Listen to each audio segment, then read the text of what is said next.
निकल जाए बच्चे तो आप बता सकते हैं। तो प्रदूषण बता रहे थे आप लोगों को हम, ठीक है, लेकिन बातें मत करिए।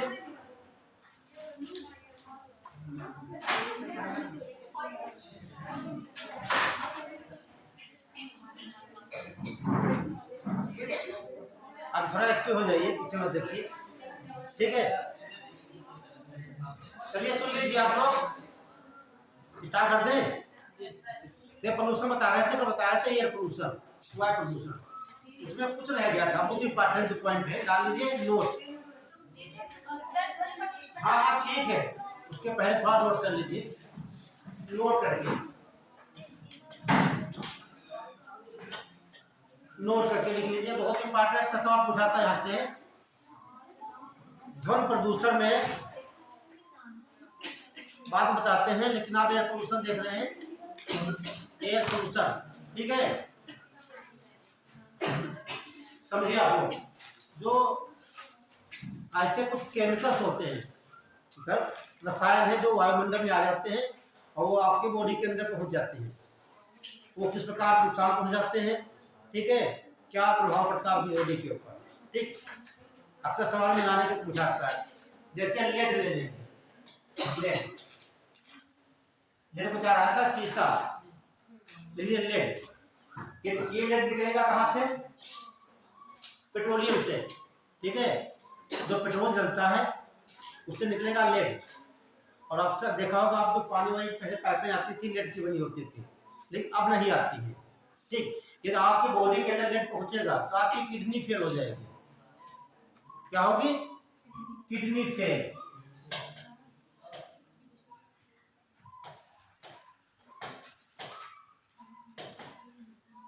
ठीक है, किडनी फेल, किडनी काम करना बंद कर देगी।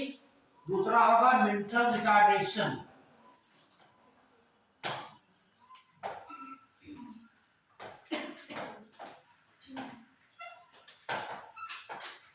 ये साइंस का नहीं, ये भूगोल भूगोल का आपका है, पर्यावरण का, ठीक है। लेड बॉडी के अंदर जाएगा तो किडनी फेल, ठीक है। आप अक्सर देखते हो यूपीएससी, आप पूछा जाते हैं मैच करने के लिए आते हैं, कई बार पूछा गया सवाल। या मेंटल रिटार्डेशन, आपका नर्वस सिस्टम क्या डैमेज कर जाएगा। दो नोट कर लीजिए, लिखना नहीं, मैं यही चार्ट बनाना आपको है। लेड को शीशा कहा जाता है, आपको नोट आएगा कहां से, पेट्रोलियम से, जब पेट्रोल जलेगा तो उसमें आता है, ठीक है।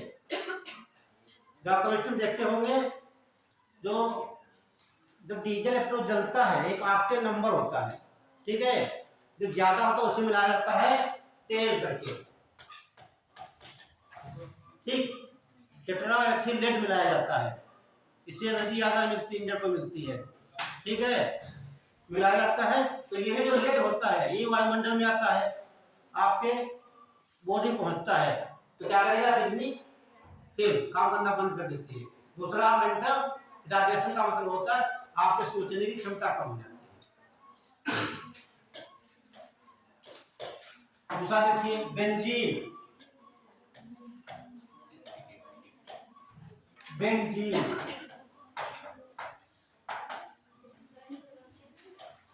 एक पदार्थ होता है केमिकल बेंजीन। ये कहां से निकलेगा, पेट्रोल से और सिगरेट के धुएं से निकलता है। जो सिगरेट देखा आप लोगों ने, सिगरेट के धुएं से बेंजीन निकलती है, और पेट्रोल से बहुत खतरनाक बीमारी होती है, इसे होता है ल्यूकेमिया, ल्यूकेमिया। दूसरा नाम इसे कहते हैं ब्लड कैंसर, क्या बोलेंगे, ब्लड कैंसर,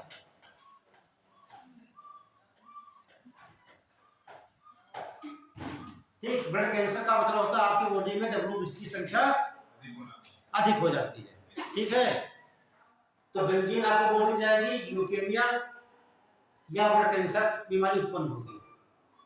और बेंजीन कहां से प्राप्त करेंगे, जो लोग सिगरेट पीते हैं वह धुएं में होता है बेंजीन, और जब पेट्रोल जलता है वहां से निकलता है बेंजीन, ठीक है। दो स्रोत हो गए। अगला देखिए आप, कॉपर, तांबा कहते हैं, क्या बोलेंगे, ये तांबा है,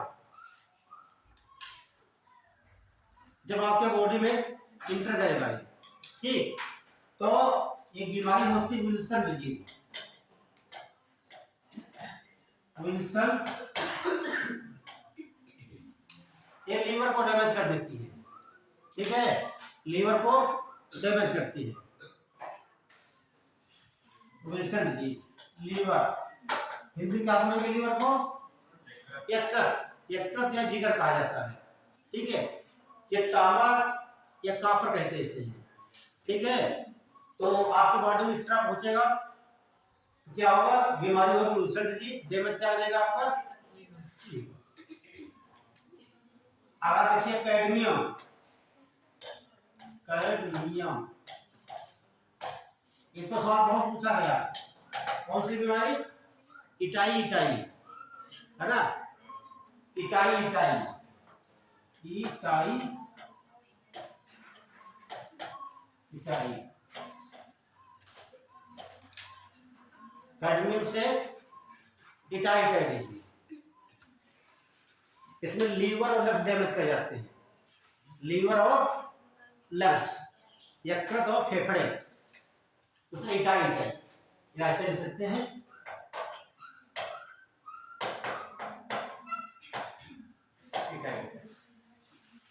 आगे देखिए आर्सेनिक।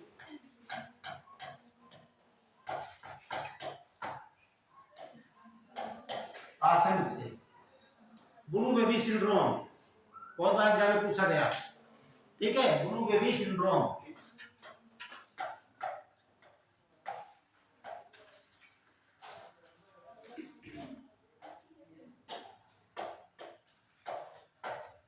ब्रेक फ्रूट होता है, ये आपकी बॉडी के अंदर आर्सेनिक ज्यादा पहुंचेगा तो ब्लैक फूड, ठीक है। तो इसमें नाखून सड़ने लगते हैं, ठीक है, नाखून सड़ने लगते हैं। देखने कहाँ मिलेगा, पश्चिम बंगाल और बिहार में, ठीक है। आपकी बॉडी में आर्सेनिक एक्स्ट्रा होगा तो ब्लैक फूड बीमारी होती है। पहचान क्या होती है, नाखून सड़ने लगते हैं, ज्यादातर पश्चिम बंगाल और बिहार में देखने को मिलेगा। अगर देखिए नाइट्रेट,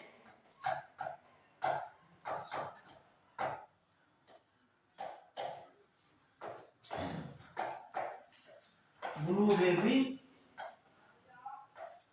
सिंड्रोम,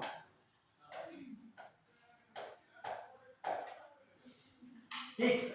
ब्लू मीन्स नीला, बेबी मीन्स बच्चे, बच्चे का रंग नीला क्यों हो जाता है, ये तो देख लीजिए, यहाँ पर साइंस की बात है। जो आपका हृदय होता है, क्या ये हृदय में कितने कोष्ठक होते हैं, 4। पूछा गया सवाल, ये राइट आर्किल, राइट वेंट्रिकल, लेफ्ट आर्किल और लेफ्ट वेंट्रिकल, ठीक। इनके बीच में आपकी बॉडी के अंदर नाइट्रेट की अधिकता हो जाती है, तो यहाँ सेप्टम है, इसमें एक छिद्र हो जाता है, क्या हो जाएगा, छिद्र। कहने का मतलब राइट आर्किल और लेफ्ट आर्किल के बीच में एक छिद्र हो जाता है, ठीक है, और बॉडी का नीला हो जाता है, तो बच्चा नीला दिखाई देने लगता है, ठीक। अतः डीपली आपको नहीं जानना है, पर ये जानना है आपको, आपकी बॉडी में नाइट्रेट कमी बढ़ोतरी होगी, ज्यादा होगा तो बीमारी कौन सी होगी, ब्लू बेबी सिंड्रोम।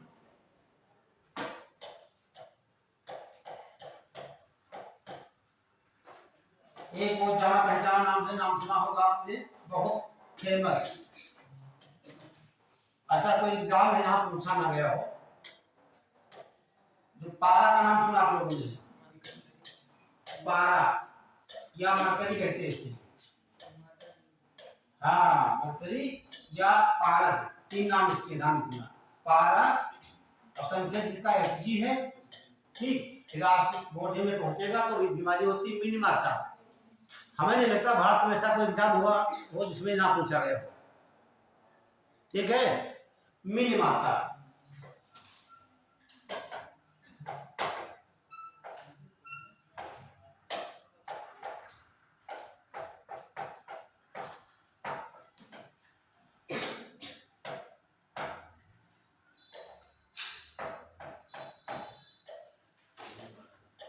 ठीक, ये जो जापान है, जापान हम जानते हैं एशिया का एक ही देश विकसित है जापान, ठीक है।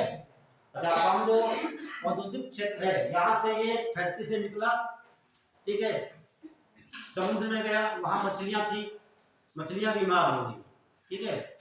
तो पता चला उनके बॉडी के अंदर एचजी की मात्रा ज्यादा पाई गई, ठीक है। तो बीमारी का नाम रखा गया बीमाता। क्लियर? बीमाता किससे होगा?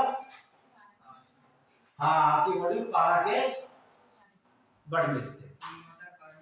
हाँ ठीक, निर्माता कार्डी भी स्थान का नाम है, तो रख दिया गया। कितने हो गए हैं?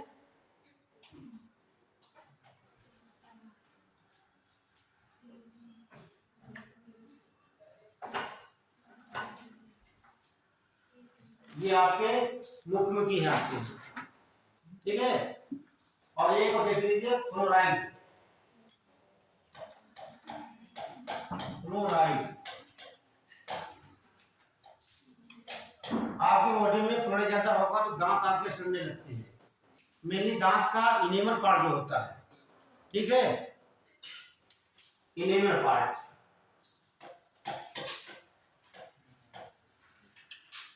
इनेमल ऑफ टीथ, जो टीथ का इनेमल पार्ट होता है वो सड़ने लगता है,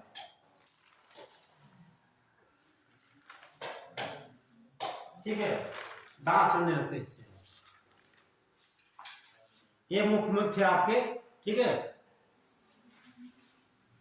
तो अगली हेडिंग पढ़िए ध्वनि प्रदूषण, साउंड पोल्यूशन देखिए।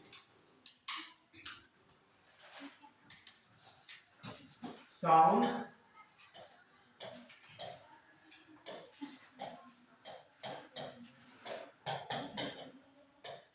ध्वनि प्रदूषण,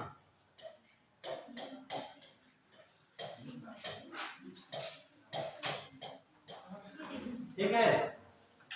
एक शब्द आता है ग्रीन मफलर, है ना। यदि अपने हम सिर के ऊपर मफलर बांध ले, ठीक है, तो ध्वनि की आवाज, ध्वनि है हमारे कानों तक कम पहुंचेगी। ठीक उसी प्रकार आप देखते हैं कोई भी देश हो, भारत हो या कोई एशिया से कहीं देखेंगे, जो रोडें बनाई जाती है, जैसे कोई रोड बनी है, ठीक है, या ट्रेन की पटरी है, उसके किनारे पेड़ लगाए जाते हैं। देखा आपने? पेड़ लगाने का मतलब है कि यहाँ वाहन चलेंगे, हाथ बजाएंगे, ठीक है। और उनकी जो लगभग 80 से 90 डेसिबल आवाज होती है, ध्वनि होती है। इसे जो नजदीक गांव है, शहर है, दुकानें होती है, उससे नुकसान पहुंचता है। तो जब ये आवाज पेड़ चलेंगे, ठीक है, हाथ बजाएंगे, तो ये पेड़ पौधे पत्तियां इनको आगे नहीं जाने देती, रोक लेती है। इसलिए सब प्रयोग किया गया ग्रीन मफलर, ये ध्यान रखना। तो ग्रीन मफलर ये सवाल पूछा गया, ग्रीन मफलर का संबंध किससे है? ध्वनि प्रदूषण से। आज ही पूछा गया। अरे वाह, चलिए ठीक, वेरी गुड। तो इसका संबंध किससे है? ध्वनि प्रदूषण से। तो एक लाइन फिर लिखेंगे ध्वनि प्रदूषण में, टीका लिखाया थे हम, क्या लिखा आप छोड़ दीजिए। हाँ हाँ बताए थे आपको, हाँ वो भी बताया था। चलिए आगे लिखिए, एक ध्वनि की इकाई बताए थे डेसिबल, यहाँ तक हो गया था, ठीक। हाँ आगे ये भी आया था, तो देखिए कोई बात नहीं।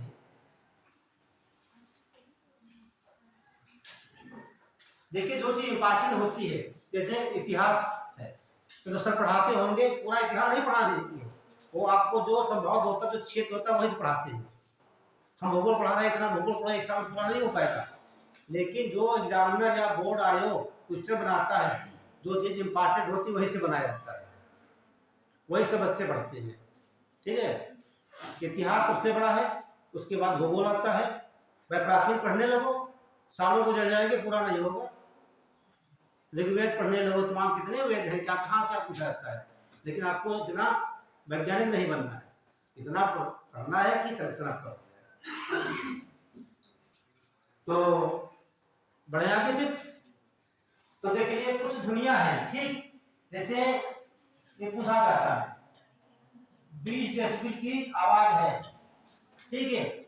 तो पत्तियों की ससराहट जो होती है, पूछा गया इसमें, पत्तियों की ससराहट जो होती है, जो आवाज आती है, ठीक, जब आपके जंगल में खड़े होंगे देखते पत्तियों की सरसरा आवाज आती है तो कितनी ध्वनि होती है? वो है 20 डेसिबल होती है। आगे लिखिए पत्तियों की सरसराहट।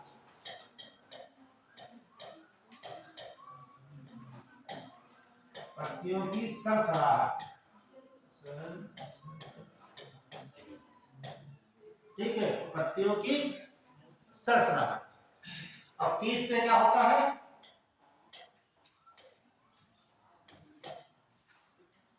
30 डेसिबल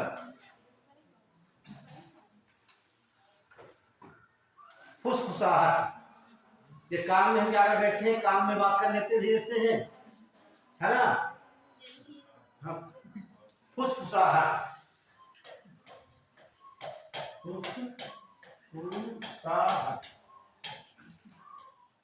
ठीक है। और देखेंगे जो साठ है आपका है, ये सामान्य बातचीत होती है, ठीक है। 40 भी देख लीजिए, 40 पे होता है, ये पूछा जा सकता है, ठीक है। शांत कार्यालय की बातचीत, जैसे कोई कार्यालय बना हो, यहाँ पर ऑफिस कोई बना हो, उसमें जो बाबू लोग बातें करते हैं, सवाल ऐसे पूछ लेगा, ठीक है।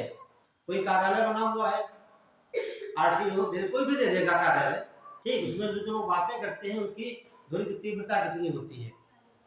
40 होती है, ठीक है। तो यहाँ लिख लेंगे शांत कार्यालय की बातचीत। और 60 डेसिबल होता है, ये ध्यान रखना, 60 डेसिबल पर सामान्य बातचीत या टेलीविजन की आवाज, जो घर में टेलीविजन चलाया जाता है, सवाल पूछा गया है, ठीक है। तो क्या लिख लेंगे? सामान्य बातचीत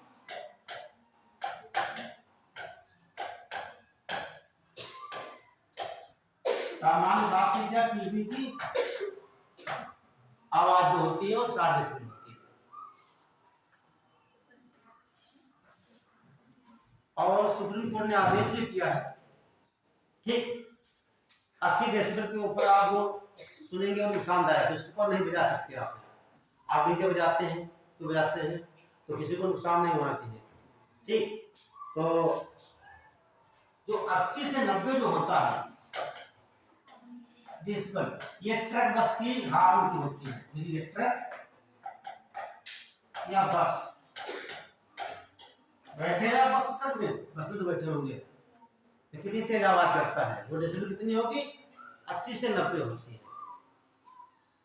और देखिए डेसिबल ये बढ़ रहा है, अब जब 180 को देखेंगे हम, डेसिबल ये रॉकेट की आवाज होती है, ठीक है। रॉकेट की तीव्रता कितनी होगी? 180, और सबसे हाईएस्ट होती वर्ल्ड में, इसके ऊपर किसी की नहीं होती, 190 डेसिबल, या कहीं कहीं आपको 200 भी मिल जाएगा जब ज्वालामुखी का उद्गार होता है ना, ज्वालामुखी का उद्गार होता है।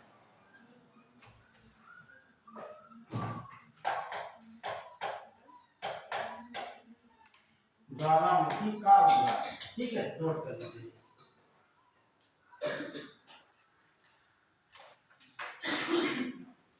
और आप कैसे जानेंगे ध्वनि प्रदूषण हो रहा है? जैसे आप कोई कार्य कर रहे हैं, ठीक, ध्वनि आ रही, कोई भी स्रोत है, ठीक, आपका मन चिड़चिड़ा होने लगेगा, ठीक है, और लगेगा सिर के अंदर वो हिल रहा है, ठीक है। जो हिलता है वो होता है सेरेब्रो स्पाइनल फ्लूइड होता है, ठीक, जो आपका ब्रेन होता है ये, ठीक, ब्रेन के चारों 3 मेम्ब्रेन्स होती है, ठीक, जहां तो भरा होता है सी यस यह कहा जाता है, ठीक है, यही ब्रेन को न्यूट्रिशन देता है ये, तो तब हिलने लगता है, चिड़चिड़ा हो जाती है, तो वो ध्वनि आपके लिए नुकसानदायक है, वो 80 के ऊपर होती है। अभी यहाँ बैठे हैं, यहाँ पर हम हार लगा दे, ठीक है, एक बार बजाया चलिए कोई बात नहीं, हरदम बजता रहे तो क्या होगा? आप डिस्टर्ब हो जाएंगे, और ज्यादा है तो कान का पर्दा जो होता है फट सकता है, ठीक, आपकी मेमोरी कम हो जाएगी, सोने क्षमता हो जाएगी, तमाम कारण होते हैं, ठीक है। तो ये आपका हो गया ध्वनि प्रदूषण। एक लिख लीजिए वाटर पोल्यूशन, जल प्रदूषण। बताइए कोई क्वेश्चन क्या आपका? जो मन में हो पूछ लेना आपने।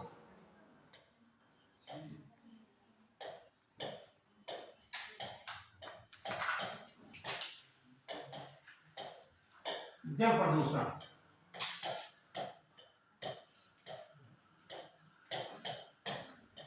बस ज्यादा नहीं है, 4-5-6 पॉइंट जो इंपॉर्टेंट वही लिखा देंगे आपको एग्जाम के टेस्ट में पूछे जाते हैं। पहला पॉइंट बनता है कि जल अधिनियम कब पारित किया गया, है ना? जल प्रदूषण पढ़ रहे हैं, जल प्रदूषण अधिनियम 1974 नोट कर लीजिए, ठीक है? 1974 में पहला पॉइंट लिख लीजिए, जल प्रदूषण अधिनियम 1974 में पारित। और वायु प्रदूषण अधिनियम 1981, वायु प्रदूषण। लेकिन जब प्रदूषण अधिनियम की बात करेंगे तो 1986, ये बात का ध्यान रखना, बहुत अंतर है ये। जो 1986 में क्या है, ठीक, प्रदूषण अधिनियम यानी कि पर्यावरण प्रदूषण अधिनियम 1986 से छात्राभियान कहा जाता है। लेकिन वायु प्रदूषण अधिनियम 1986 में आया, जल प्रदूषण अधिनियम 1974। सब बातें याद रखना। अगला सवाल बनता है, जिससे हम देख रहे थे 5 जून को विश्व पर्यावरण दिवस मनाया जाता है, ऐसे 22 मार्च को जल दिवस नोट कर लीजिए। 22 मार्च विश्व जल दिवस।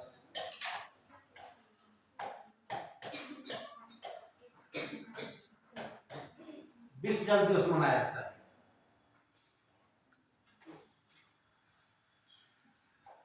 अब दो बातें यहाँ पर हम कैसे जानेंगे जल प्रदूषित है ना?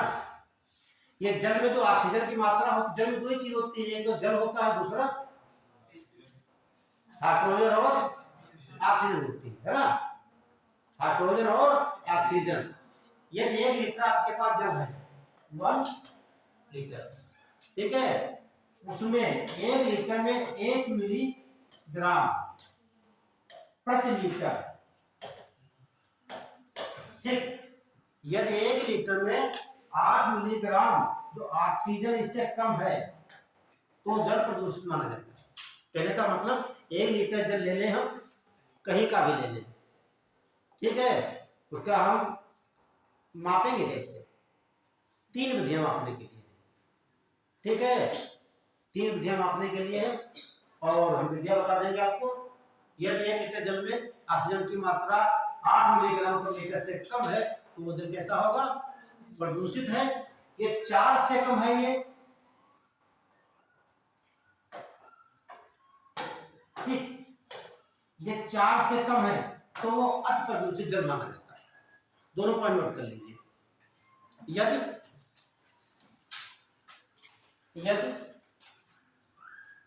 1 लीटर जल में, यदि 1 लीटर जल में 8 मिलीग्राम, यदि 1 लीटर जल में 8 मिलीग्राम ऑक्सीजन,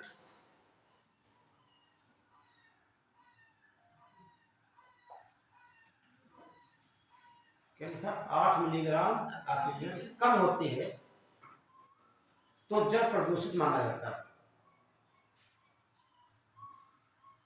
इससे ज्यादा होना चाहिए, ठीक है।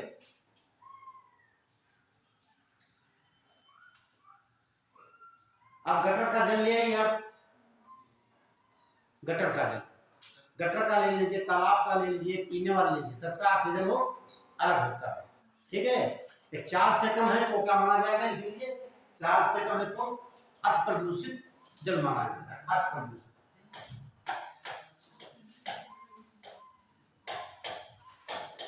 प्रदूषित जल होगा। अब की 3 विधियां देख लीजिए, वही बताने वाले हैं आपको, 3 विधियां मापने वाली है, ठीक है। एक तो विधि है डीओ, पढ़ा हुआ सब लोगों ने, बीओडी सीओडी। यहाँ पे सवाल पूछा गया 2023 में पीसीएस में, जो प्री हुआ था अभी, ठीक है। ये 3 विधियां हैं नापने के लिए। तो ये लिखा है DO, क्या बोलेंगे, डिजॉल्व ऑक्सीजन। ठीक है, 1 लीटर में कितनी ऑक्सीजन डिजॉल्व है। ठीक है, तो सुधार ध्यान रखना। ठीक है, क्या हो जाएगा, डिजॉल्व ऑक्सीजन। बी से बायोलॉजिकल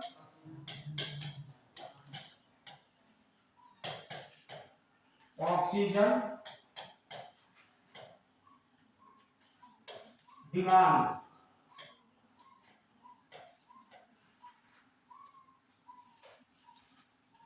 ठीक है, बायोलॉजिकल ऑक्सीजन डिमांड। COD का हो जाएगा केमिकल। ठीक है, उसमें देखा कौन कौन रसायन है। ठीक है, केमिकल,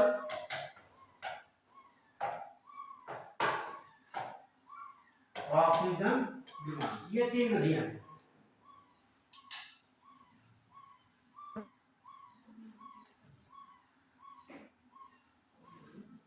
ठीक हो गया। तो इन विधियों की सहायता से पता लगाया जा सकता है ठीक उसमें ऑक्सीजन की मात्रा कितनी है।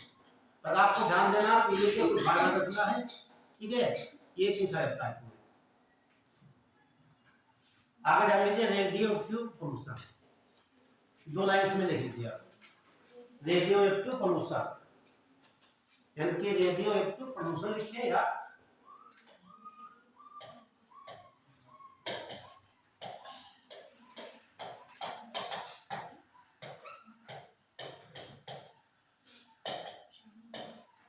रेडियो एक्टिव पोल्यूशन एक सबसे अच्छा एग्जाम्पल हम देख सकते हैं गीता जागता प्रेजेंट है जापान में, है ना। 6 अगस्त 9 अगस्त 1945 को 2 बम डाले गए थे। ठीक है, तो इसमें रेडिएशन होता है। क्या होता है, रेडिएशन। ठीक, यहाँ पर देखिए जब कोई रेडियो एक्टिव एलिमेंट होता है, कोई रेडिएटिव उसमें से कितने सत्ता निकलती है, अल्फा बीटा गामा। क्या निकलती है, अल्फा बीटा गामा। जो गामा रेज होती है आपकी, ठीक है, ये बहुत खतरनाक होती है। ठीक है, इन्हीं की वजह से म्यूटेशन होता है। म्यूटेशन का मतलब जैसे आपका ये डीएनए है ना, ये डीएनए और ये एक्स रे। ठीक, और डीएनए पर जीन लगे होते आप जानते हैं, है ना, ये जीन लगे होते हैं इस प्रकार से। और प्रत्येक जीन का अलग अलग अपना अपना काम होता है। हमारे बॉडी में जितने आर्गन हैं, ठीक, हर जीन का काम अलग होता है। क्या बनाएगा, कोई आई का फॉर्मेशन कर रहा है, कोई रेटिना का कर रहा है, कोई हेयर का कर रहा है। ठीक, जो ये इतनी आप जानते हैं 30 सेंटीमीटर मोटी, कितनी, 30 सेंटीमीटर मोटी स्टील की प्लेट हो, ठीक, उसको ये पार कर जाती है। ठीक है, वेतन क्षमता सबसे ज्यादा इन्हीं की होती है। पहले आप केमिस्ट्री पढ़े होंगे आप लोग, है ना। तो जब ये निकलती हैं ऐसे निकलेंगी इस प्रकार से, तो यहाँ पर जीन जो होता है उसको उड़ा ले जाएगी। क्या करेंगे, इसको उड़ा ले जाएगी। यहाँ का स्थान क्या हो गया, खाली हो गया।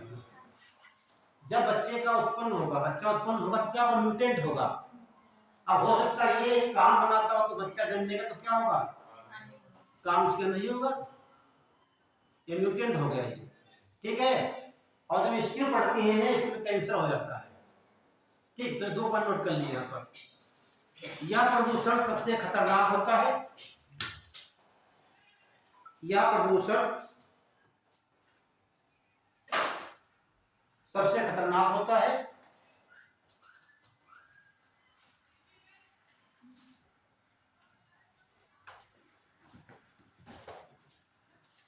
नेक्स्ट पॉइंट, इससे त्वचा में कैंसर,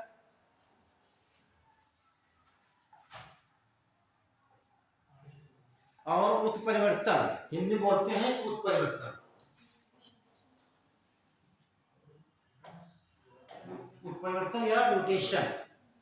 ठीक है, जो लोग बायो के स्टूडेंट समझ रहे होंगे म्यूटेशन क्या होता है ना, जो बायो पढ़ेंगे।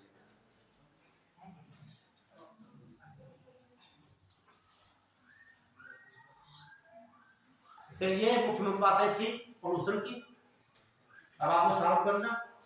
दूसरा टॉपिक डाले थे भारत की प्रमुख झीलें, उसमें मेनली पढ़ना है लेगून, लेगून या अनूप झील।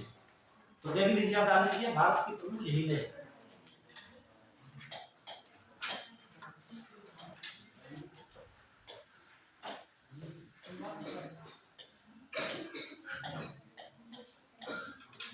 भारत की प्रमुख झीलें, हाँ हो गया,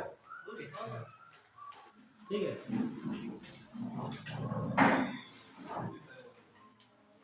झीलें मेनली किसकी बात करेंगे हम? लेगून की। दूसरा नाम क्या होता है इसे? अनूप झीलें। लेगून कहेंगे या अनूप कहेंगे, लेकिन केरल के तट पर इसे कयाल कहा जाता है। ठीक है, केरल के तट पर क्या बोलेंगे? कयाल कहा जाता है, कयाल। ध्यान रखना। जैसे भारत की सबसे लंबी झील की बात करें हम, वह मनार है केरल की, ठीक है, वो एक कयाल का एग्जाम्पल। हाँ, नौकायन के लिए बताएंगे ये आपको बोट रेस के बारे में। तो भारत की प्रमुख झीलें, ठीक है, तो अब देख लीजिए, अभी सब लिखाएंगे आपको, ठीक है, बता देते अच्छा आपका मन कह रहा होगा। जो केरल के तट पर झीलें पाई जाती हैं लेगून, उन्हें कयाल कहा जाता है। अभी लिखा दें।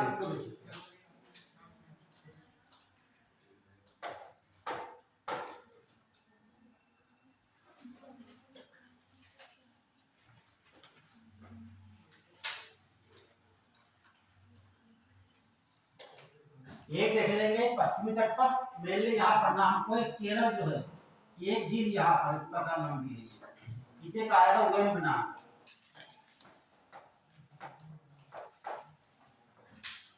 वेम्बनाड झील कहाँ देखने को मिलेगी?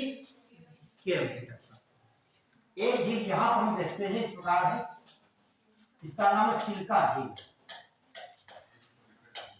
चिल्का, इसके बारे में चर्चा कर चुके हैं पहले, चिल्का झील के बारे में। हाँ, रामसर साइट की भारत की सबसे बड़ी खारे पानी की झील है और भारत का प्रथम ये वेटलैंड एरिया है ना। ठीक है, 1981 घोषित किया गया। और एक झील ये यहाँ पर है, इसे कहते हैं कोनेरू। अब एक पट्टी यहाँ पर, इसका नाम है पुलिकट। Very good. जब आप देखिए ग्रुप पे टॉप डालने का मतलब क्या होता है? आप लोग पढ़कर रहिए, है ना। जैसे कोई बात पहली बार सुनोगे तो पता नहीं क्या है, जब कुछ पढ़ के आओगे हम तो याद दिलाएंगे आपको कि अच्छा ये बात बता रहे हैं, सही बता रहे हैं या गलत बता रहे हैं। ठीक, ऐसे आप लिखते जा रहे हो, पता नहीं गलत है सही, गलत कुछ नहीं, सब सही 100% है। तो आपको केवल 4 झीलें पढ़ना है। पश्चिमी तट पर वेम्बनाड झील, पूर्वी तट पर चिल्का झील, कोनेरू झील, पुलिकट झील। क्लियर? तो एक एक पढ़ लेते हैं, बना लीजिए ऐसे अपना।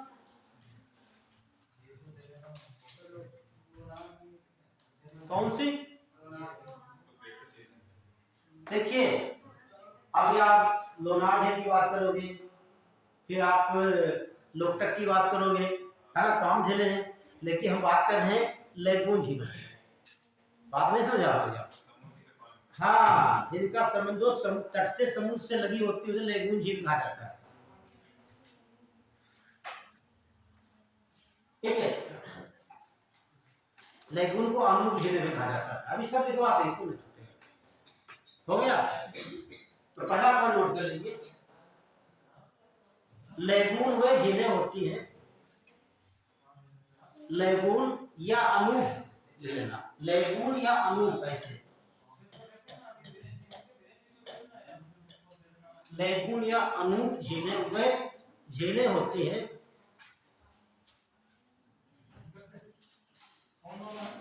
जिनका एक सिरा समुद्र की ओर खुला होता है। जिनका एक सिरा समुद्र की ओर खुला होता है। समझ भी लीजिए। देखिए यहाँ पर जैसे हम बात करेंगे पश्चिमी झील,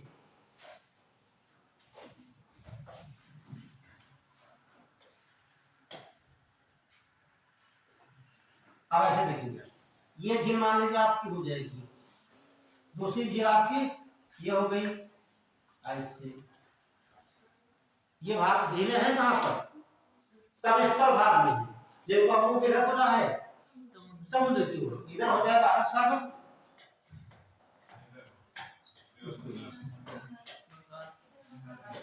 हाँ बंगाल की खाड़ी हो जाएगा,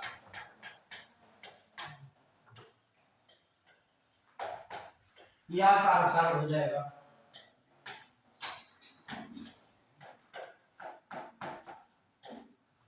ठीक देख रहे हैं, स्थल भाग में मुंह किधर खुला है? सागर की ओर। ठीक ऐसी झीलें क्या कहलाती है? लेगून झीलें या अनु झील। ठीक ये चर्चा तो पहले डाल लीजिए वेम्बनाड झील।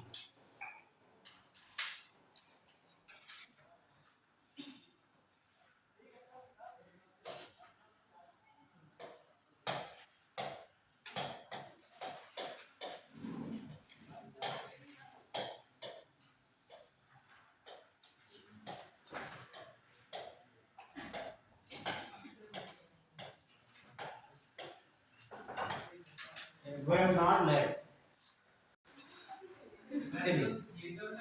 परीक्षा से पहले कौन कोचिंग छोड़ के जाता है? परीक्षा में आएगा वो तो पढ़ाया तो कोचिंग में जाएगा। तो सरकार वाली समस्या भी जो ये बताया तो आ रहे थे। चलिए आप तो काफी बच्चे हो, बात तो काफी है। आप ग्रुप पे देखना क्या आता है, किसी क्लास क्या है ना। चलिए मुद्दे बात करते हो, बात भी क्या हो गया? हाँ जब टीचर ना हो तो किसी बुला के भाई वो भी नहीं लागू होता है ना। चलिए बात करते हैं, अब ठीक हो गया? वेम्बनाड झील हो गई। ठीक तो ये देखिए,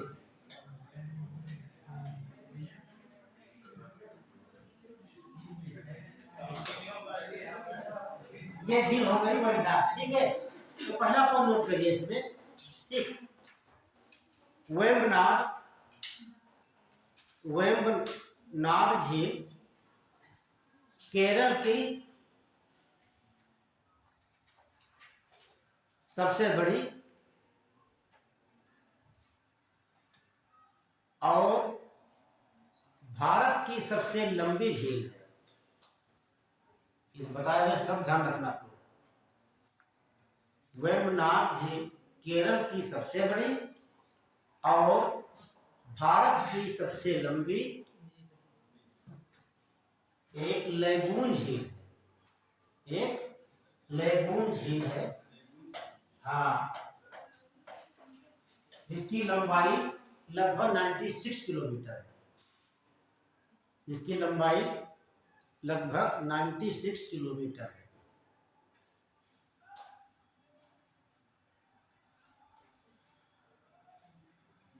समझ गए? लेकिन ये भारत की सबसे बड़ी नहीं है, केरल की सबसे बड़ी है और भारत की सबसे लंबी है। लंबी कितनी है? 96 किलोमीटर। एक बात मान लो। दूसरी बात जो झील है इसमें दो नदियां आकर मिलती हैं।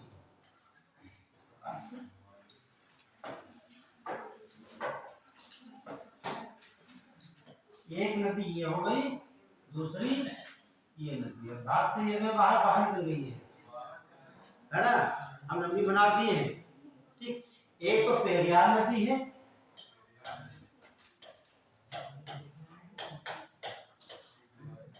पेरियार नदी 244 किलोमीटर लंबी है। दूसरी नाम पंबा नदी है। ताला पर नोट करिए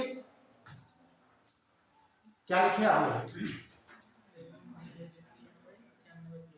हाँ लिखिए, केरल के तट पर, केरल के तट पर इस लेगून झील को, इस लेगून झील को ये लिखा है कयाल भी कहा जाता है। वर्ड देख लीजिए, कयाल भी कहा जाता है।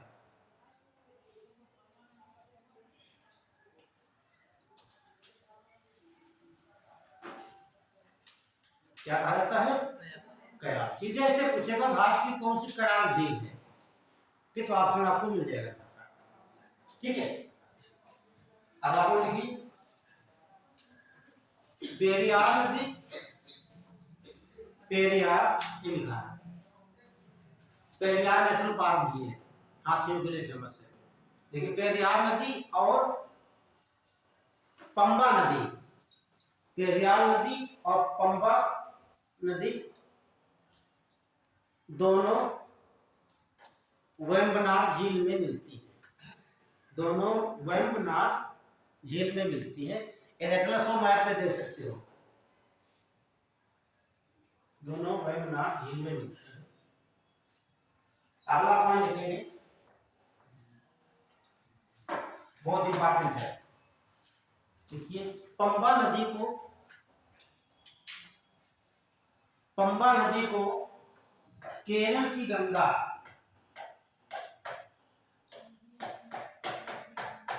या दक्षिणी भागीरथी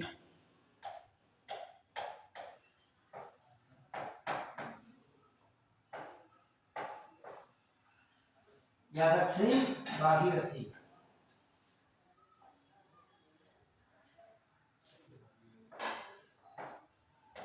ठीक है, दोनों पॉइंट ध्यान रखना। ये तो भागीरथी नदी अलगंगा में मिलने से गंगा नदी बनती है, कहाँ मिलती है? देवप्रयाग में। ठीक, ये है कौन सी? दक्षिणी भागीरथी। तो केरल की किसे कहेंगे? पंबा नदी को केरल की गंगा या दक्षिणी भागीरथी कहा। अब आप बोलेंगे ठीक है, पेरियार नदी, पेरियार नदी पर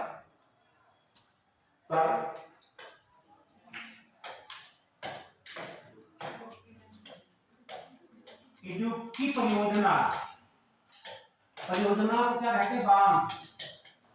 ये सवाल पूछा गया पीसीएस में। ठीक है, पेरियार नदी पर कौन सी परियोजना है? इडुक्की, इडुक्की या इडुक्की परियोजना कहेंगे या बांध। ठीक है, बांध है और ये किसके लिए बनाई गई है? जल विद्युत के, ध्यान रखना, जल विद्युत के लिए। सवाल एक पूछा गया पीसीएस में कि केरल राज्य में पेरियार नदी पर स्थित इडुक्की परियोजना जो है उसका मुख्य उद्देश्य क्या है? ठीक है, तो ये जल परियोजना, जल विद्युत परियोजना, ध्यान रखना। ठीक, क्या है? जल विद्युत परियोजना। अब इसे लिख लीजिए, पेरियार नदी केरल की सबसे लंबी नदी है, पेरियार नदी केरल की सबसे लंबी नदी है।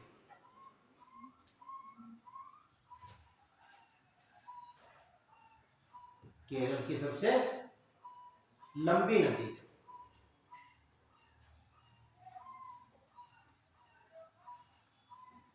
नेक्स्ट पॉइंट लिख लेंगे नोट करके, यह हो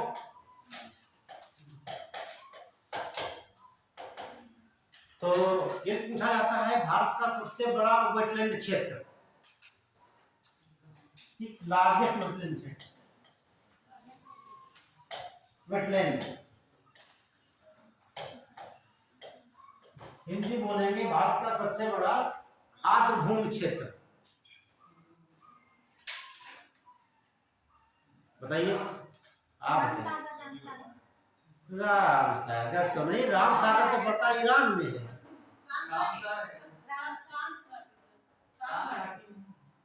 क्या बोल? मैंने कहा कि भारत का सबसे बड़ा रामसर साइट कहेंगे या सबसे बड़ा आर्द्रभूमि क्षेत्र या वेटलैंड कहेंगे, जो 2 फरवरी अच्छा बताइए, विश्व का सबसे बड़ा डेल्टा का नाम बता दीजिए। जब आपको लिखाए थे पिछले क्लास में वेटलैंड के बारे में, मैंने बताया था भारत का सबसे बड़ा आर्द्रभूमि क्षेत्र सुंदरबन, और भारत का सबसे छोटा रेणुका हिमाचल प्रदेश वाला, और सबसे पहला चिल्का झील, और उत्तर प्रदेश का सबसे पहला ऊपरी गंगा 2005 में जब बताया था उत्तर प्रदेश के 10 वेटलैंड क्षेत्र। याद आया कुछ? अभी तो है 2023 की बात है ये, अगली बार मिलेंगे 24 की बात हो जाएगी भाई, एक साल है ना, एक साल पुरानी बात भूल जाओगे, लेकिन तो करना है। तो हम क्या बता रहे थे अभी? हम नोट नहीं लिखाए थे। तो भारत का सबसे बड़ा वेटलैंड क्षेत्र क्या हो जाएगा आपका? सुंदरबन।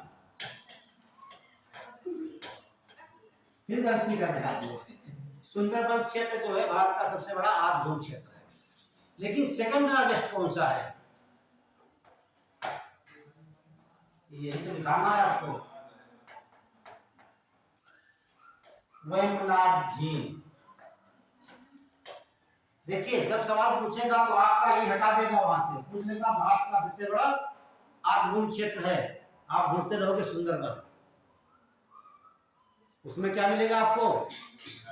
ये नोट में लिखिए लाइन, अब इसे 2002 में शामिल किया गया। कब? ये तो डाटा याद होना चाहिए आप लोगों को, नोट करिए, बोले देखिए वेम्बनाड झील, वेम्बनाड झील भारत की का लिखिए, भारत का दूसरा सबसे बड़ा आर्द्रभूमि क्षेत्र है।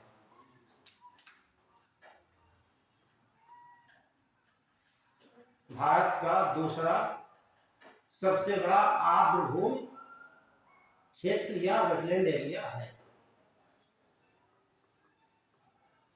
ब्रैकेट में लिख लीजिए कब घोषित किया गया, या इसे क्या कह सकते हैं? भारत का दूसरा सबसे बड़ा रामसर साइट। ध्यान रखना, ये भी पूछ सकता है भारत का सबसे बड़ा दूसरा रामसर साइट क्या है? रामसर।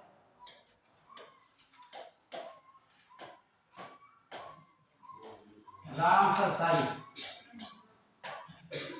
रामसर साइट कहिए या वेटलैंड कहिए या आर्द्रभूमि कहिए, ठीक है, नोट भी कर सकते हो, कंफ्यूजन लग रहा हो तो, ठीक है। 2002 में घोषित, और सबसे बड़ा आगे लिख सकते हो, जब आपको मालूम हो गया सेकंड लार्जेस्ट इंडिया का है तो फर्स्ट क्या हो जाएगा आपका? तो हाँ सुंदरबन हो जाएगा, सुंदरबन। ये इतने पॉइंट आपके। अब आ जाते हैं पूर्वी घाट में, ठीक, तो लिखिए चिल्का झील।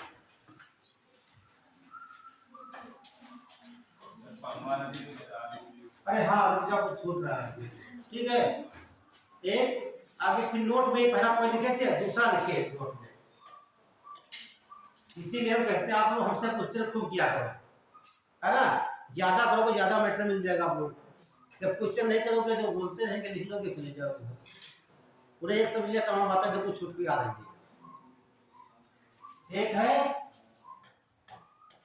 कुन्नामदा झील, ये भी केरल में, बड़ा कठिन है, कुन्नामदा झील, क्या नाम बताया?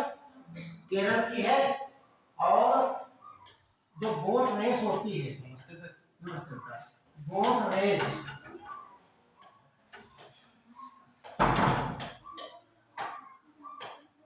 नौका दौड़, ध्यान रखना, जो केरल के, ठीक है, केरल में झील है, क्या बोलेंगे?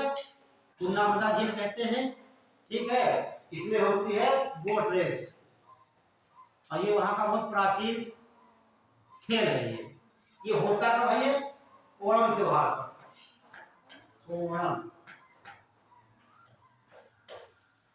त्योहार। तो ओणम त्योहार कहाँ मनाया जाता है? ये कुछ समझ गया आपको? ये मनाया कब जाता है? अगस्त के दूसरे शनिवार को,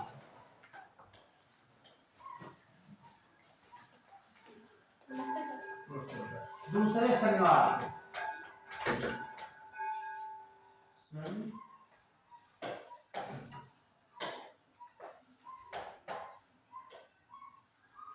अभी ओणम त्योहार मनाया क्यों जाता है?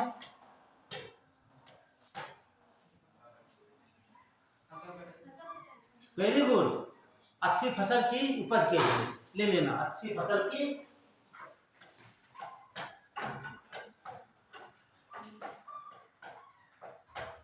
कुछ पर नोट करके लाइन लिखवा देते हैं, है ना।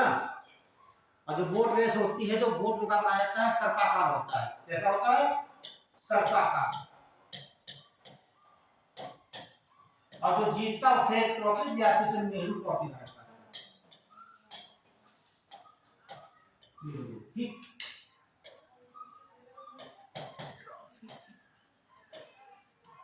ठीक, नेहरू ट्रॉफी। तो नेहरू संबंध किससे है? ओणम त्योहार से है। ओणम त्योहार किससे संबंध है? आपका नौका दौड़ से। नौका दौड़ बहुत फेमस है केरल की। तो एक लाइन नोट लिखिए, बोले देखिए, केरल की पुन्नामदा झील में, केरल की पुन्नामदा झील में नौका दौड़ केरल का प्राचीनतम त्योहार मनाया जाता है। केरल का प्राचीनतम त्योहार मनाया जाता है।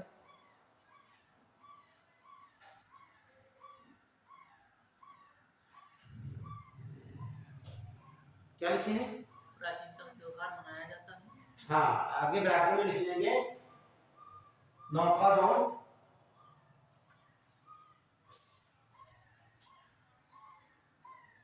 ठीक है, लगा के ओणम त्योहार।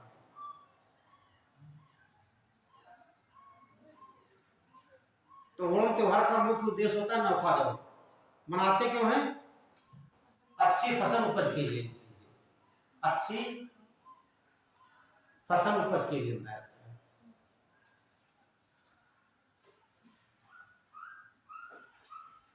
और जीतने वाले को नेहरू ट्रॉफी दी जाती है। जो ज्यादा दौड़ होती है, लगभग 1.5 किलोमीटर की, ठीक है, जो जल्दी आगे पहुंचता है उसे। बाकी और भी कहानियां पढ़ लेना।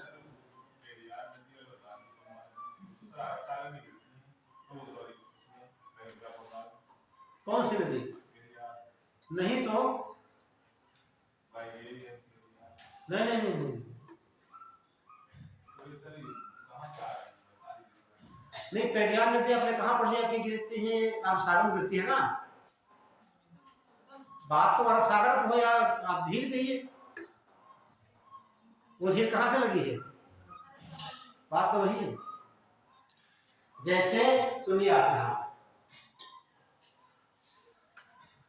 ये नदी ताप्ती, सतपुड़ा, नर्मदा, ये कौन सा? अरब सागर हो गया आपका, ठीक।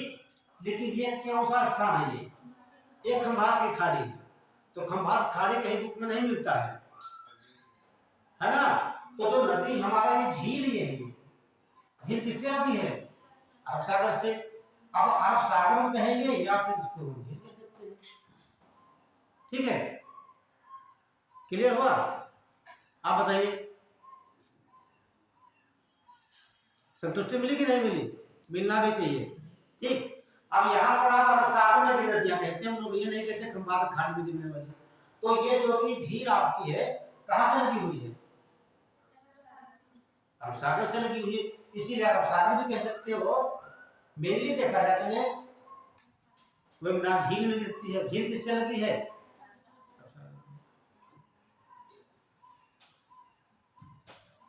आगे पूर्वी तट पर देख लेते हैं, चिल्का झील डाल लीजिए। पूर्वी तट या पूर्वी घाट, चिल्का झील।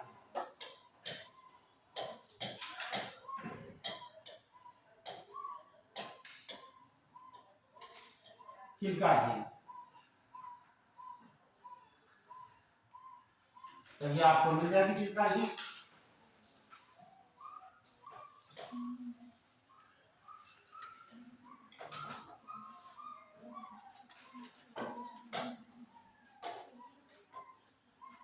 ये चिल्का झील आपकी हो गई उड़ीसा की। क्लियर है? तो ये आपकी उड़ीसा की चिल्का झील हो गई आपकी। तो ये भारत की सबसे बड़ी खारे पानी की झील, लिख लीजिए, या भारत की सबसे बड़ी खारे पानी की झील है।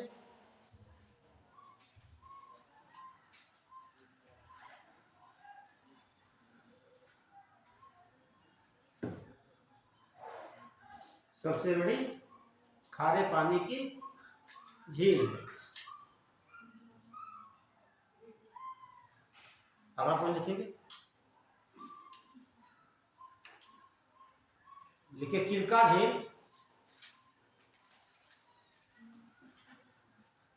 चिल्का झील भारत की प्रथम रामसर साइट। चिल्का झील भारत की प्रथम रामसर साइट घोषित है।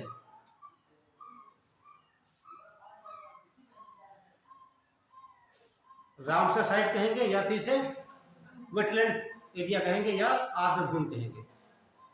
ठीक है, तो दूसरी झील देखेंगे यहां पर, ये गोदावरी नदी है और ये कृष्णा नदी है। ठीक, उसके बीच में इसे कोलेरू पाया जाता है। कोलेरू,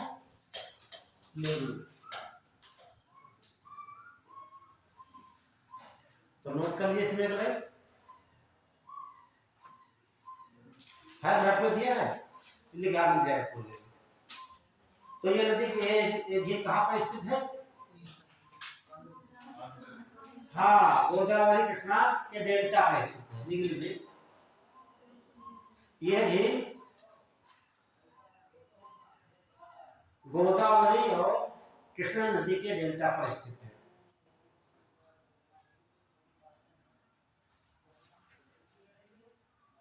जो कि एक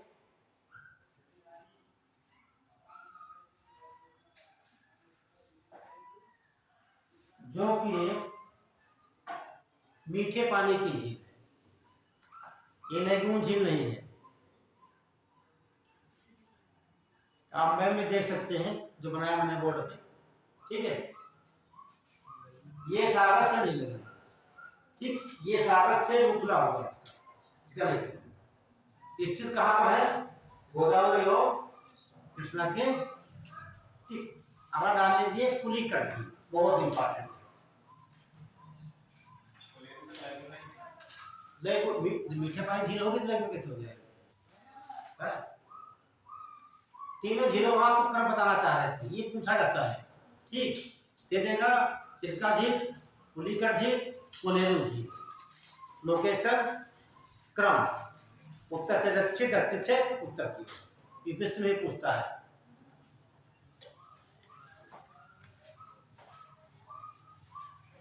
ये आपकी झील हो जाएगी। ठीक है, पुलिकट बहुत इंपॉर्टेंट है। पुलिकट झील, देखिए क्वेश्चन क्या पूछेगा। पुलिकट झील किस राज्य में स्थित है? हाँ, आप आंसर सही है। तो ज्यादा हिस्सा कहाँ रहेगा? मैंने बना भी दिया मैप में। एक तो हो जाएगा आंध्रा में, दूसरा तमिलनाडु में। ठीक है, तो 84% कहाँ रहेगी? 16% कितने गुना है? ठीक है, तो पहला पॉइंट लिख लीजिए, देखिए पुलिकट झील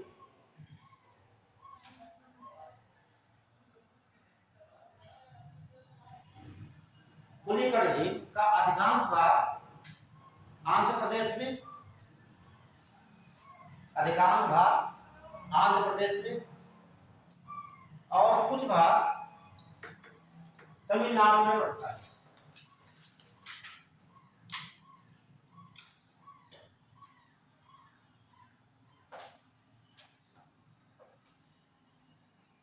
ये आपकी पुलिकट हो गई।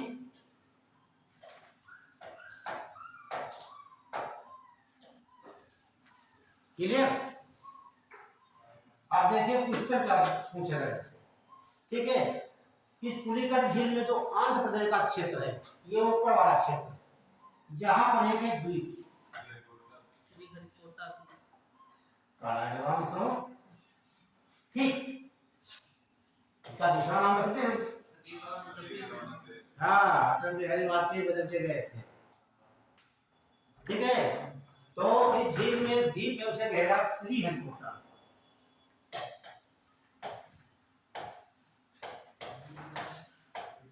श्रीहरिकोटा द्वीप,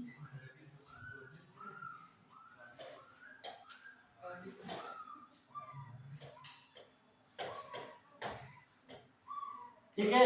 ये पूछा जाता है श्रीहरिकोटा द्वीप कहाँ है, पुलिकट झील में, किस क्षेत्र में आएगा, आंध्र प्रदेश के हिस्से में। और ये आपका मिसाइल लॉन्चिंग सेंटर है, क्या है, मिसाइल लॉन्चिंग सेंटर।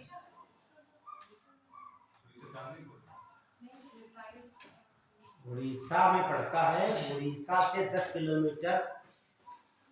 इधर देखिए आप, यहाँ पर इधर इधर इधर इधर नहीं देखिए, हम बता रहे हैं उड़ीसा के तट से 10 किलोमीटर बंगाल खाड़ी पड़ता है, व्हीलर द्वीप। देखिए एक सेंटर होता है बनाया जाता है, एक होता है लॉन्चिंग, यहाँ से प्रक्षेपित किया जाता है। हम लॉन्चिंग सेंटर की बात करते हैं, ठीक है। वो व्हीलर द्वीप है, कर दिया गया है डॉक्टर अब्दुल कलाम कर दिया गया, ठीक, वो अलग चीज है। तो नोट कर दिया गया, देखिए पुलिकट झील में, पुलिकट झील में श्रीहरिकोटा द्वीप, आगे ब्रैकेट में आंध्र प्रदेश, श्रीहरिकोटा द्वीप स्थित है।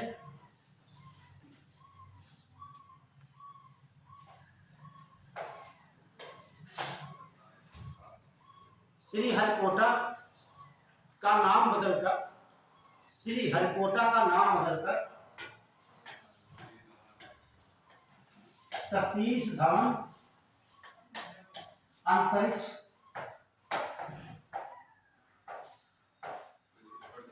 केंद्र कर दिया गया, अंतरिक्ष प्रक्षेपण केंद्र कर दिया गया, ठीक है।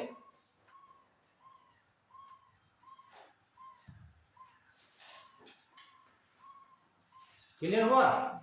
अब जो बुक में मिलेगा आपको हरिकोटा नहीं मिलेगा, क्या मिलेगा, सतीश धवन अंतरिक्ष केंद्र, ये बात हो गई, ठीक।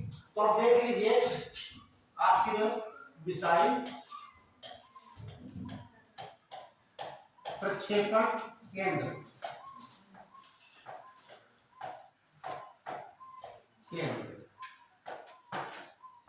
कितने हैं,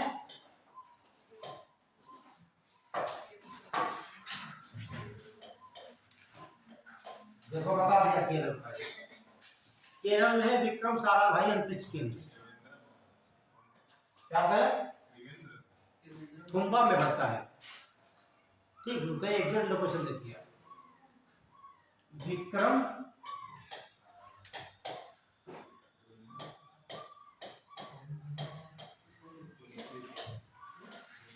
साराभाई अंतरिक्ष प्रक्षेपण केंद्र कहाँ पड़ेगा, थुम्बा,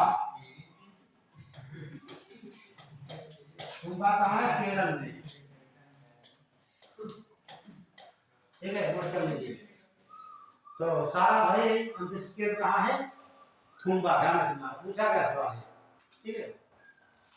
थुम्बा कहाँ है, केरला में, थुम्बा जिले का नाम है, ठीक है। अगला देखेंगे आपका पड़ेगा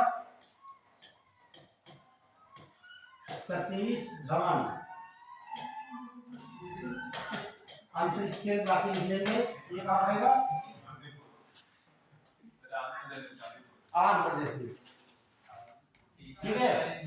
जब हरिकोटा का नाम बदल कर दिया गया है सतीश धवन केंद्र, तो ये चांदीपुर कैसे हो जाएगा, जब हरिकोटा, देखिए द्वीप तो उसी जगह पर आंध्र प्रदेश में है, हमारा नाम गुप्ता जी है, अमरीश गुप्ता। आप कहते हो सर, भूगोल वाले सर, साइंस वाले सर, तो क्या हम बदल जाएंगे? रहेंगे तो नहीं, है ना?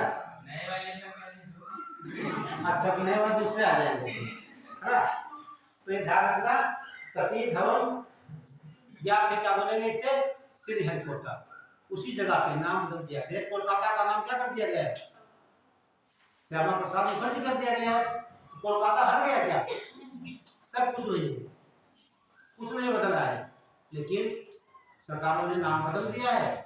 पहले कलकत्ता था, फिर कोलकाता हुआ, अब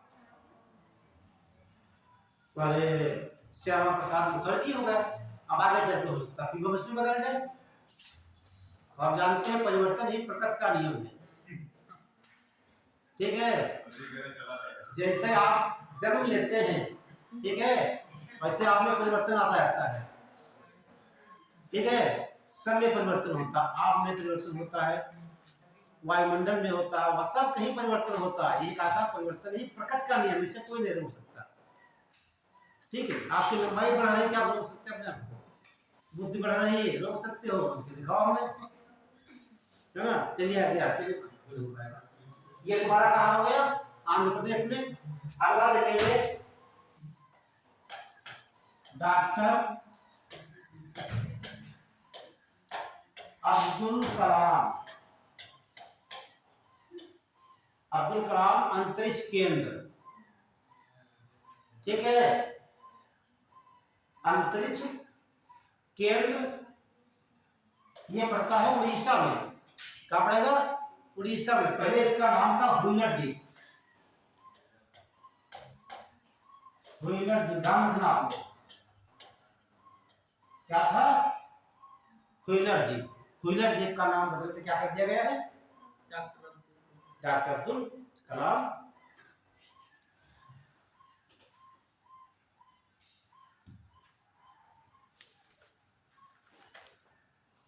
नोट कर लिया? तो आपने देखा कि सेंटर में देख लिए, जो आपको पढ़ाएंगे हम डिफेंस टेक्नोलॉजी, तो एक बार चर्चा हम यहाँ से करेंगे, ठीक है? हाँ, टाइम हो गया है, ठीक है? हाँ, यहीं पर सेल्फी तो हो गई सर। नहीं मुझे आप थे कहाँ? हो गई।